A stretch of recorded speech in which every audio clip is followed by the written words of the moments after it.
Peace and love.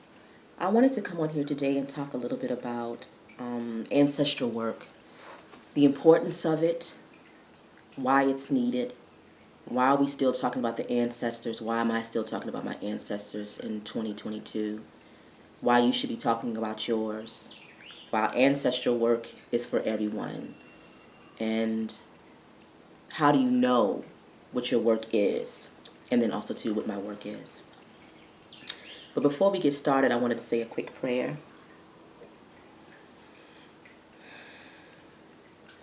Thank you, Most High Energy, the highest creative energy of all, the spirit of life. Thank you for knowledge and understanding. Thank you for your grace. Thank you for your patience. Thank you, angels, for your protection and your healing. I continuously ask you to stay with me and to wrap me in your wings. Guide me in the right direction. Thank you to my ancestors in the spiritual realm, my mother, my grandfather, my grandmother, my great-grandfather, my great-grandmother, Mrs. Peterson, and so on and so forth, Mrs. Yates. I give thanks to those energies. I work with those energies and I honor them, and this is the work that I do to honor them. I give thanks for their courage and their strength, their healing, perseverance. Thank you to Spirit for your knowledge and wisdom and courage. Even in dark times, you move me forward, you animate me, you give me power, and I'm grateful for you. So first I wanted to talk about what is ancestral work. So ancestral work is rectifying something that went wrong. It's not just something small. It's something that would have been a major trauma. A trauma that didn't just stay in its time frame. A trauma that's able to carry itself from generation to generation because it lives somewhat in the thought DNA. It lives in the thought DNA. It's in the spiritual body because it's energy. It becomes a part of the mind too. And even more dangerously, it becomes a part of the heart. And we've talked about that on this channel by the most powerful thing you can do is to affect somebody's heart and how they feel about themselves and how they feel about others. This is a very powerful, that heart energy is a very powerful center because it's our direct connection to the creative energy. And so if you teach people to close up that area, they don't have open communication. And so that's why we want to always work on opening our hearts. So that's really what ancestral work is. It's getting people to open up the heart. But it's a different type of work because you're not just working on the physical realm, you're working in the spiritual realm as well. So you imagine that somebody has told a lie about you, and that lie has traveled, and it's gone to this person, and it's gone to that person, and it's gone to whatever. And it moves from that space and time to 10 years, and to 10 years, and to 10 years. It's a trauma that's hidden because you wouldn't know that you would suffer from it.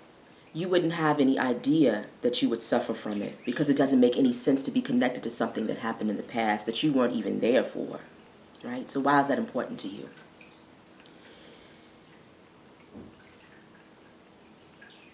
You have to understand the importance of energy in words and what that is, because words are one of the most powerful tools for good or for bad. It's the written and it's the spoken. My little sweetie here, my cat is here with me. It's the written and it's the spoken. Both of them are very powerful. The written because it travels. It doesn't just stay in one place. The spoken travels as well. The spoken is dangerous too because things can be misinterpreted. You can be misrepresented. And so the lie is just perpetuated on and on and on. The spiritual work or the ancestral work is trying to work along with your ancestral team to rectify the lie that was put there. It's like a disruption in the energy field. The lie is something that teaches you to forget parts of yourself. The lie is also something to teach you to forget who you were and who you are now. It creates a confusion in the heart and it creates a confusion in the mind. It's having someone pass away and die. Could have been by natural causes, could have been brutally, without sharing with the world who they were, truly. It's like having somebody's mouth cut off or their words chopped like that. A story just chopped like that. And it's a way I can explain it is if you watch shows that deal with mediums. I used to love the show, I think it was Patricia Arquette used to come on with me, used to be just called Medium. And I do that similar type of work, but not in the way that she does it on that show, but I am a medium too. But what that is that someone comes to you and they say that something was done to me that was wrong. We've seen this in a lot of movies, and it's your job in the movie or the film to find out the person who did the wrong act and to call them out or to bring justice to that energy. And when you bring justice to that energy, the spirit is able to descend into the next dimension. We don't think about turmoil in the spirit. And we don't realize that turmoil in the spirit can affect us on the physical. We don't understand the importance of the connection that we have with each other, me and my ancestors, me in the spiritual realm.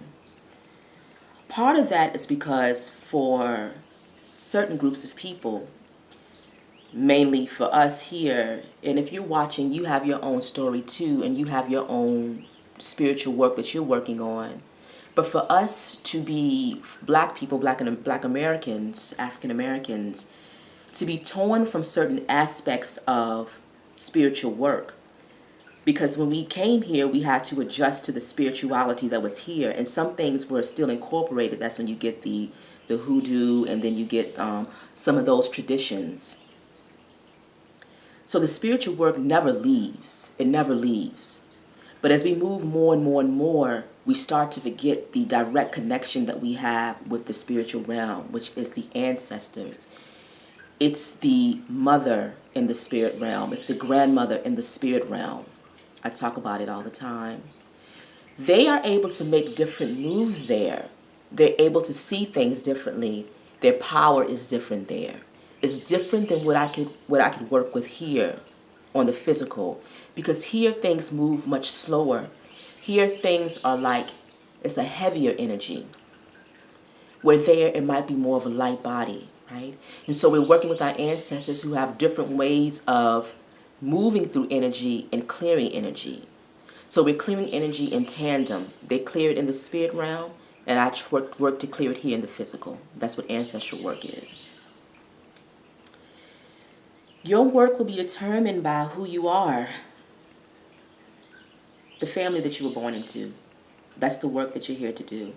That's the ancestral work. Who are you? Is the ancestral work. What would your ancestors need from you? Right? What would your ancestors need from you to rectify energies from the past, to make changes right here in the present, to move forward to the youth for the future? That's what ancestral work is. It's nothing to be taken lightly. You're born into the work. Whether you know it or not, you're born into it. Some people deny it and they walk away from it. Some people live on the shadow side of it, and we'll talk about that. But you're born into it.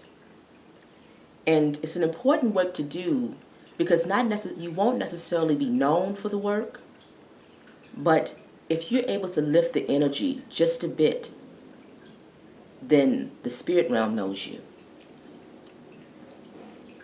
They know the work that you do. But the work would have been presented to you just based on placement of where you were born. That's the work. The work will be presented to you based on how you feel about certain things, your triggers, your traumas. That's the work. The work is going to be based on your mother, your father, whatever. Things they might have said, things you might remember from from childhood, things that continuously stick with you, ideas about yourself, harmful ideas about yourself also. That's the ancestral work. If you were born into a specific type of family with major trauma that has affected you to this day, you're still affected by it, that's the work.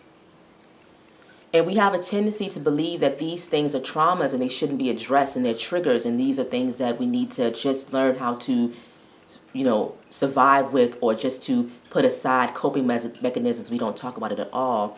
But that means that we're not doing the ancestral work. The ancestral work is not easy. It's very painful. It's very hard. It takes time. What I'm doing here and right now is small, but it's big because it's needed. So am I expecting to lift the heavy energy in my lifetime? Could I possibly do it? No. But am I adding my part to it? Yes. Do I acknowledge my ancestors? Yes, that's the beginning. I acknowledge them, the power and the pain, both sides. They can be both sides of the same coin, because sometimes pain produces power. And so it's my job to say, who am I? Why am I here? Who is my mother, or who is my mother? Not past tense. She's still my mother. She's still here with me. What do they work on? What do they struggle with? What things did they bring to light for me? And what can I do to move forward with that energy?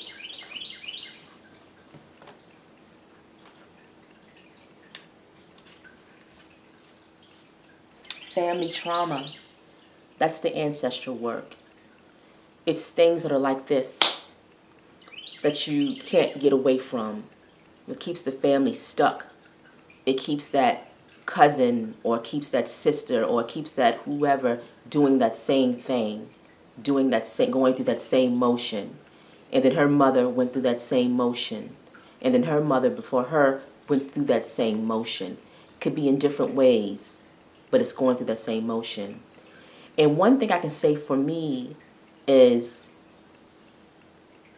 my work is dealing with sexuality, especially when it comes to Black women. And this is important spiritual work right here and right now, as we're looking at the abortion, what's going on now with the abortion laws, and that constant battle to control a woman's sex, control a woman's sexuality and how she feels about herself. Not even just how she feels, but just actually controlling the physical body itself. These things have their roots in my ancestry. And one of the books I'm reading right now, another is called The Price for Their Pound of Flesh. This woman here, this is her ancestor, her work. Dana Ramey Berry. She's a professor of history and African American studies at, where is she at? The University of Texas in Austin. I always like to look in the back of books, and I want just a quick little thing, because it's important to write about, especially if you're in a position like this as an historian, right? Which is a powerful job. You're able to bring things to light, people that won't ever see that because they're not going to go and find documents and find that documentation that can pinpoint exactly what happened at this time. So we wouldn't know a lot of what we know without historians. It's a very powerful work, and it's not an easy work. And it's even more powerful when you're delving into your ancestry. It becomes something different now. It's not a book that's just written. It's ancestral work.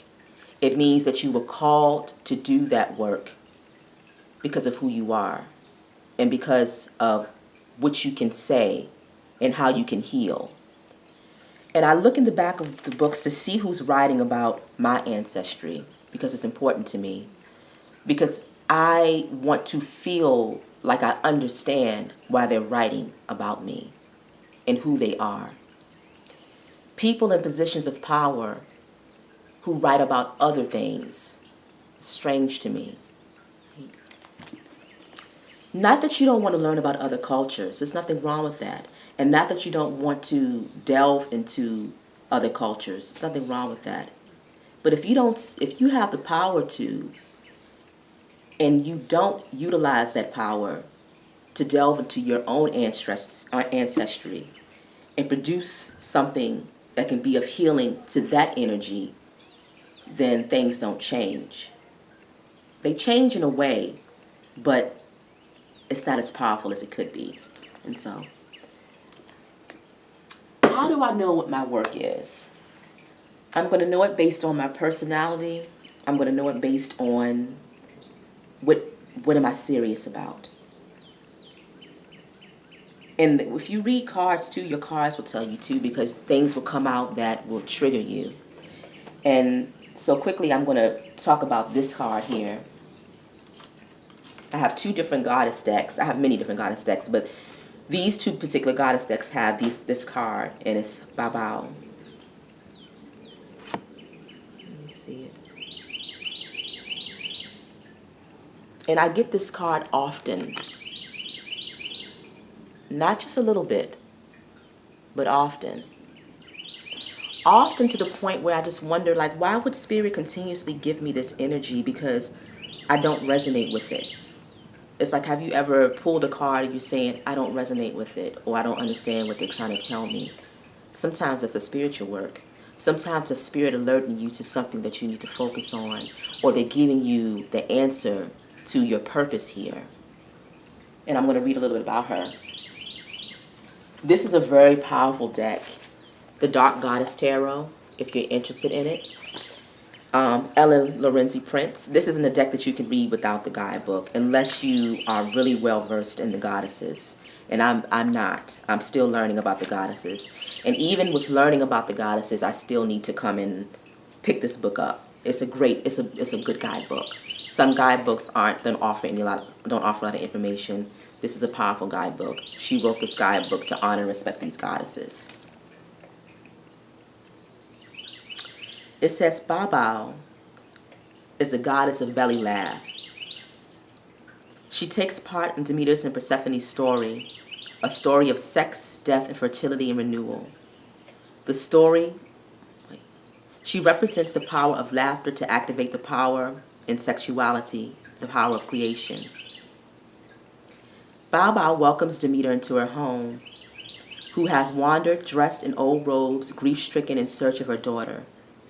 Babao gives Demeter a seat by the fire and offers her the sacred drink of kaikion, brewed from barley, honey, and pennyroyal.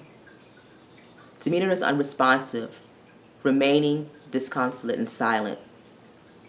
That is until Babao begins to tell bawdy jokes. She lifts her skirt and exposes her genitals. She paints a face on her belly. She dances with gestures obscenely. She causes the holy lady to smile and to laugh and to have a gracious heart.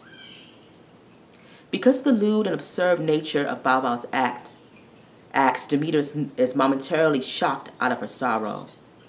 Because the jest is not only funny but sympathetic from woman to woman, the goddess laughs. A belly laugh, the kind that erupts from deep within and cannot be stopped.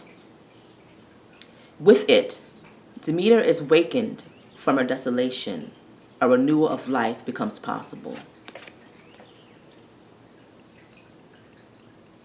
What does this have to do with me? That's what I say when I read that card. You know, what's funny about that? Because in my mind, it's not funny. Why isn't it funny to me? Why isn't it just lighthearted? Why is it so serious? Why do I have the exact opposite reaction? Not that I would be, offended by it. I probably wouldn't be offended by it.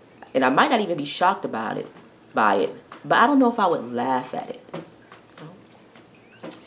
And then I came across a little portion in this book here, The Price for Their Pound of Flesh.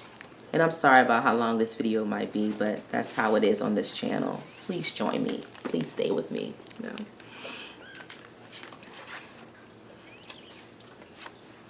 Rapes and forced breeding.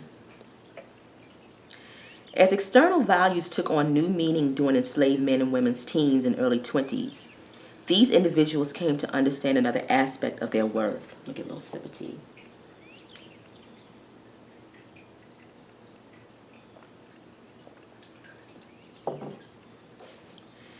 The price of their reproduction. Reflecting on her shift to adulthood, Harriet Jacobs describes puberty as a sad epoch in the life of a slave girl. For her and many others, it marked the beginning of a period when all men could sexually assault them. Bethany Vinny recalled being forced to entertain her enslaver and his friends by singing and dancing. This is an interesting part. Later, she had to go to his room, where she performed more dancing and singing, with grotesque grimaces, gestures, and positions, as he informed her of what he wanted from me. That's why it's not funny to me. That's why it's not funny to me. And it's a good thing and it's a bad thing. Why is it good? It's good because I take strength and pride in my sexuality. But it's bad because I'm not allowing myself to feel as free as I want to, or as I need to be. Because a woman needs to feel free. A woman needs to be able to have control and confidence and an understanding of her sexuality in order to access parts of herself. It's the same as the heart too. It's all that. We all are accessing parts of our spirit. And it's a lightness of being that you need to have to access that. What happens when other people attach their ideas onto your sexuality? That's what this is about. What happens to people saying, this is who you are. This is this is what I want you to do for me. This is what I need from you. And not only that, but this is the only thing that you're good for. So without this, you're nothing. And I think about my ancestors who would have to dodge these type of encounters and what it would have done to them, how harmful that could have been to their spirit, dealing in those circumstances day by day, not knowing if were going to be assaulted, not knowing if they were going to be raped, made fun of, made to dance and to sing and to, it's nothing funny about that. It's no way that we can bring that story into the present and make it funny. I honor this goddess here because she's able to find a joy in it. That's the point of this goddess. And my eyes are tearing up. She's able to find the joy in her sexuality. And I don't mean, and it's powerful because this is two women. This is nothing sexual. This is not sexual. This is just a woman that doesn't take herself. She finds it, she's powerful enough to lift up her skirt and just to enjoy being a woman, right? We attach so much of our sexuality to men and women, or if you're in a same-sex relationship, the sexual act. The power in the sexuality should come before the sexual act. And I think about, we're starting to think about rites of passage. People are talking more and more about that, but this has always been in the African tradition. And the young girls, my ancestors, who wouldn't have had a chance to have that rites of passage, that chance to express themselves or to have an understanding of their womanhood without relation to men and the power of men and that control and that look. Without having that, and it's not just the women, I don't know, the men as well. I'm going to read a little bit too, and then we'll get back to it. Because I think it's out of respect, I want to talk about the male energy as well and honor the male energy. And I've told you this before, I have all brothers. I have 3 brothers, I have 4 uncles, and I have a son.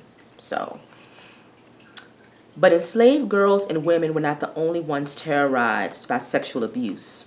So too were the boys and men. Historian Thomas Foster reminds us that black manhood under slavery was also violated. Yet most of the literature focuses on the sexual assault of women and girls. Men recall being treated like breeding animals. Their appraisers scrutinized their size, strength, and virility. John Cole, enslaved in Georgia, remembered that men were selected specifically for raising up strong black bucks. They were sometimes taken on a circuit to visit other plantations and impregnate the women. After all, he noted, this was thrifty and saved any actual purchase of new stock. Lauren Thornton, enslaved in Alabama, testified that enslavers would work them to death and breed them too. In some cases, she added, old massa kept one for herself. This book is really good. I'm just going to bring it up one more time. The Price for Their Pound of Flesh, The Value of the Enslaved from Womb to Grave and the Building of a Nation. She talks about, of course, from the womb, because we realized that the babies they had a price, but also that the dead body also had a price, because you are, for some it would have been the cadavers, so you use it for studies. And then also, too, she has a story in there where a slave owner came and purchased or got a slave out of jail that was on his deathbed, just so he could take the dead body back home to show the slaves, to give them a lesson, or to show them a lesson, or teach them a lesson. So how the body was important and the body had a value from the beginning to the end. Very powerful book. Another really good book is called Laboring Women by Jennifer Morgan, and she has some really great essays in there. But yeah, how powerful could our sexuality be without it being weighed upon, without other people, putting their ideas on it? And for black people, it becomes not just white men or that, it becomes women as well. It could be many different people. You can be in a country where they all think these certain things about your sexuality and they view it. Never mind that those things are no longer, we realize that they're no longer true, but we can't forget that words are powerful and they still travel no matter what. We can't forget the spoken word and the written word. And so me getting this card and pretty much grimacing when I would get it, I'm like, what's the deal here? What's funny? That's the work. The work is the liberation. The work is in the liberation of the female sexuality, mainly the black female, the African American female sexuality. That's my work. Your work might be different, but I was using it as an example to show that what triggers you, things that make you say, what are you talking about? Why do they keep bringing this up? That's the work. What would she have felt to have someone come into her room at night? Or what would she have felt to be summoned to somebody's room? And this type of, this is not just for one culture, for one people. Women have been oppressed all throughout time. All different cultures, all different colors. So there's spiritual work to be done all over the place. Right now we're in a very important time, because it's this realization that we're still working through these issues. Women are still trying to reclaim parts of their bodies. Women are still trying to say, wait a minute. Another great book is Birth of a Slave. And I don't have that one. I hope to purchase it one day. I've only gotten it a couple times through interlibrary loan. And I need, one day I'll purchase it. But they talk about the gynecology and how, of course, with the breeding of the slaves and how important that became, that industry, and how that was kind of the birth and the beginnings of this male-dominated gynecology, gynecological field, and that control over the women's body. You have to control it, especially when you're making money off of it, right? And so we can look to history to see how some things started, and then we can bring those things to light and see how we can rectify it. Because best believe things don't just stay in the past. They don't just stay there. They move their ways forward and they show themselves in many different ways. Right now we're in a very crucial time. We're always in a very crucial time. Fast forward to the day before yesterday, I was at work. And I've always been in the libraries. I took a little time away, but I'm back in the libraries. It's the work that I love to do. And I'm at just a community college. I work the circulation desk. And a young man came in. I can think he could have been maybe like 24, 25. And I could tell he was going to be a handful. Every now and we get them, but the classes are finishing, so the students aren't really on campus. And this guy's not even taking a class, but somehow he wandered in this library. He's not taking classes at the community college that we're at. He's taking classes before, a part of the system, but in another area. So not even in where I'm at. He comes in and he says, "Oh, do you have any LGBTQ friendly books?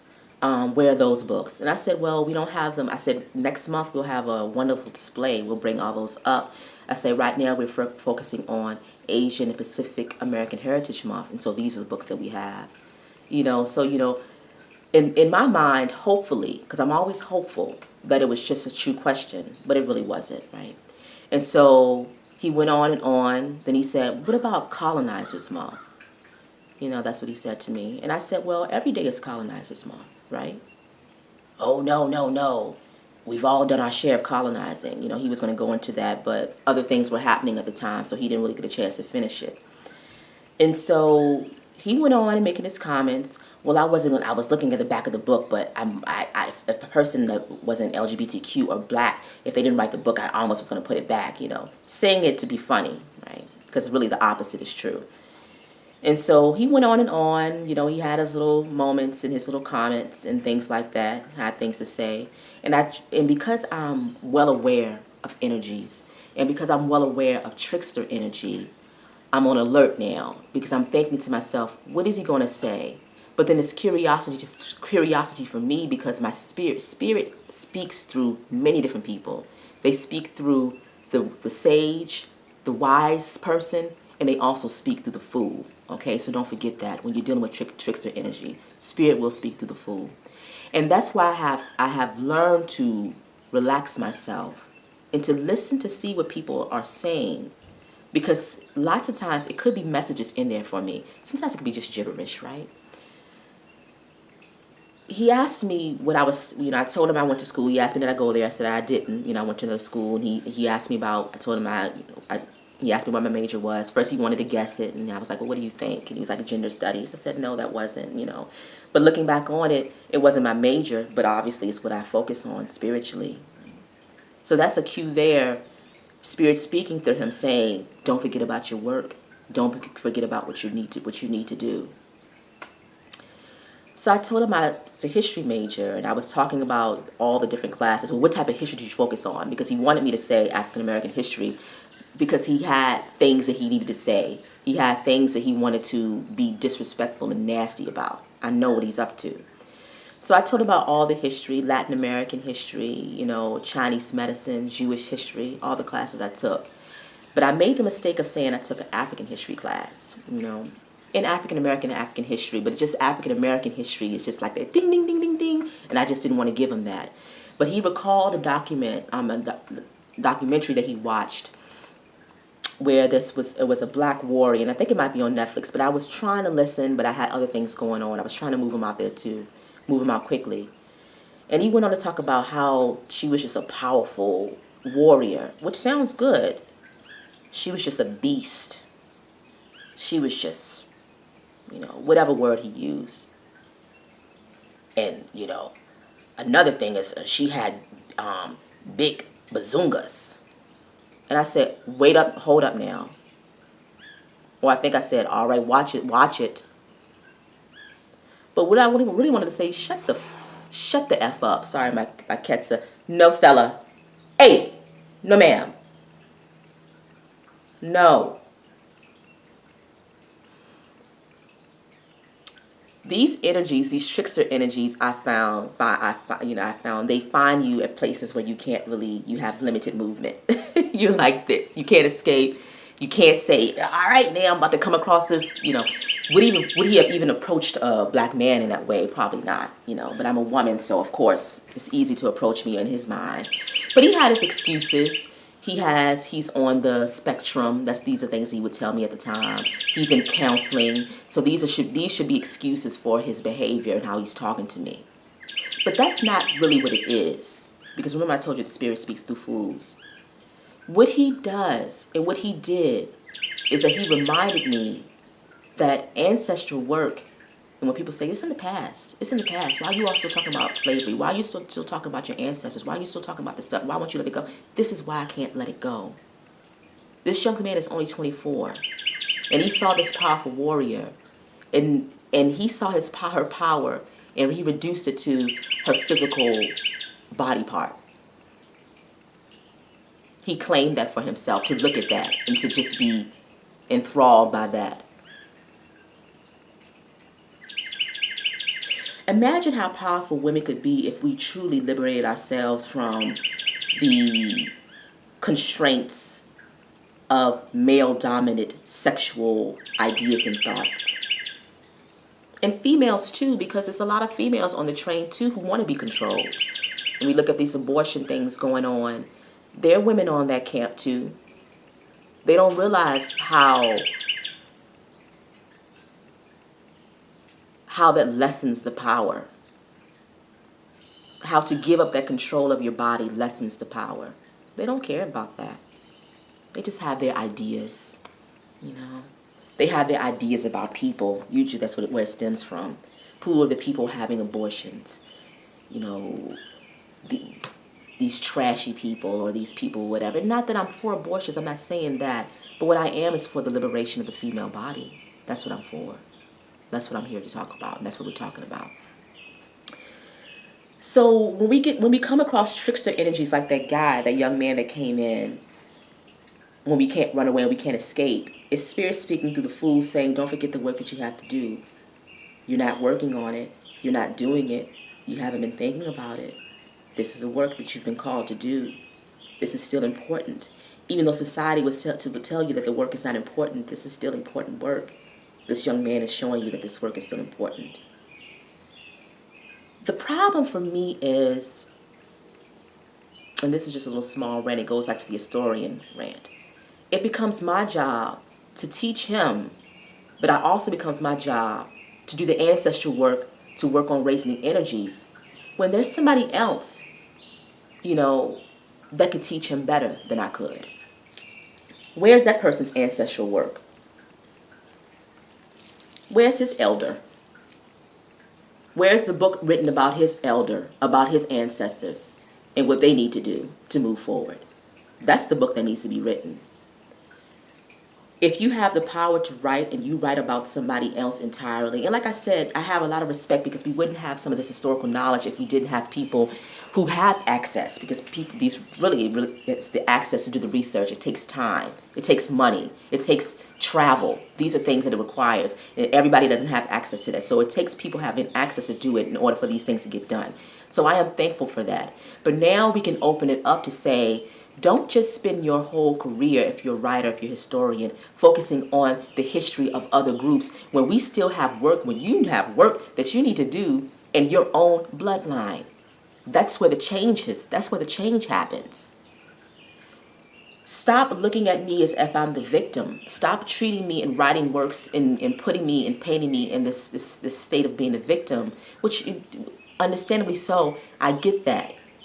But go back to your beginnings and work to rectify some of the wrongs that were written, some of the scientific racial thoughts that were written. Go back and use your power to rectify that. Talk about that man who wanted this woman to do these dances. Let's not focus on her any longer. I want to focus on her. But the people who have the power, let's focus on the man. How much power can we have by focusing on the man? Because this man doesn't just exist in this book. This man that wants this woman to dance and do these nude gestures, he doesn't just exist in this book. He exists right here, right now. Another thing, too, is the spiritual work, how it shows itself. For me, I might hold myself tightly where I don't, when sexual energy for me is more reserved. And I hold myself in that way, and I've always been that way since very, very young. I'm not the type of woman to allow people into my space sexually, right? That energy is very powerful, and it's very important to me. When you're having sex with someone, it's an energetic exchange. Imagine having sex with someone, and that energy is there, and they despise you, or they despise themselves, or they have hatred in their hearts. That's an energetic exchange that you're having with somebody that you don't know. But it presents itself in the other way, where the woman who is very loose with her sexuality, I'm not here to shame her, I'm not doing that. But I'm saying the spiritual work can be, the same spiritual work could be for two different women.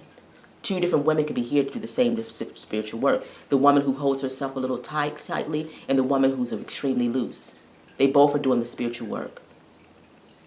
They both have shadow sides.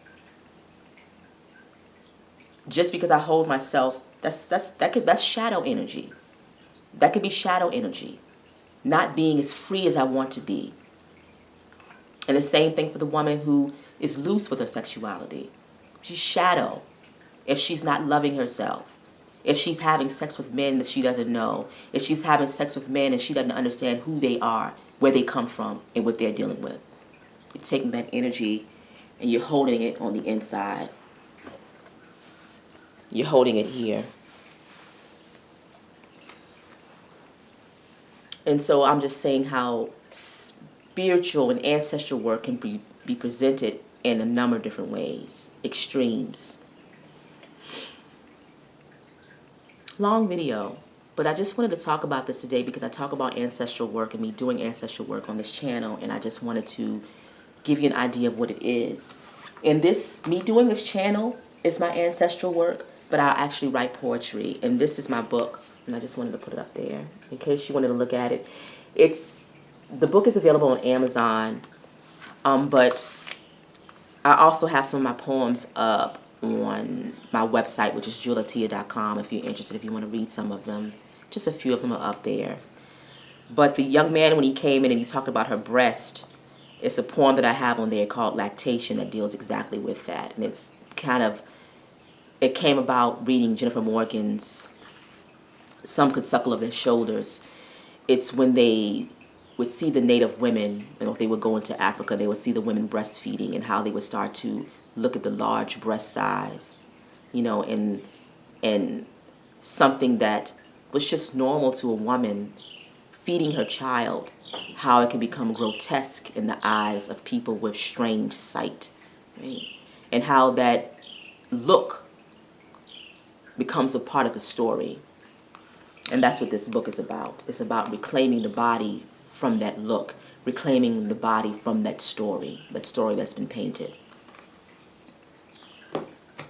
And I think one day I'll probably do like a poetry reading on this channel where I'll read some of the book, but it's already so long. But that's all I wanted to talk about today. Like I said, if you're working on ancestral work in wherever you are, whatever you're doing, if you feel comfortable sharing it in the comments, if you want to do a video, I'll do like hashtag my ancestral work, something like that, because I would love to kind of hear what other people are doing and what other people have been called to do with their ancestral work.